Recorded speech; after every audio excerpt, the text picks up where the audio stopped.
And now to the latest in the migrant crisis here in South Florida after the Secretary of Homeland Security Alejandro Mayorkas announced on Twitter that Haitians and Cubans who enter the U.S. illegally by boat will be repatriated. And now relatives of some of those migrants fear their loved ones who have made it to shore here in South Florida could be sent back.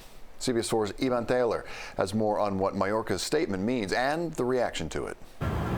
Yarilei Sierra echoes the anguish of families of thousands of migrants who already entered the U.S. on a boat without a visa. I'm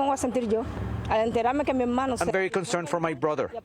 He's at an immigration center, and now there's an executive order that should not apply to him. As many Cuban migrants, her brother, 32-year-old Rolando Corvacho, on the left side, arrived on a vessel in the Florida Keys on December 31st.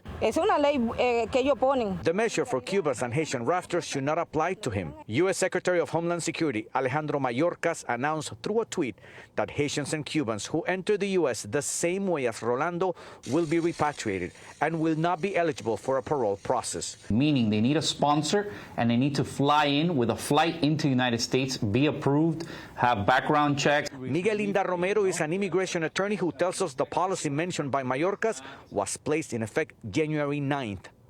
Many Cubans and Haitians who entered before may be stranded. It will affect some people that were on the way here that unfortunately nobody's talking about, people that were making the journey, and this law caught them in between. Family Action Network Movement, who speaks on behalf of Haitian migrants, says they don't encourage the journey by sea, but if they do it, they should not be repatriated. We do not support that portion of the policy because we know that people have the right to asylum, they have the right to protection. Monroe County authorities have beefed up patrolling the sea. The sheriff said migrants captured will not be released. Going to be put in security detention until you're sent back to your home country. For Yarilei, it's about the ones who already made it, Cubans or Haitians.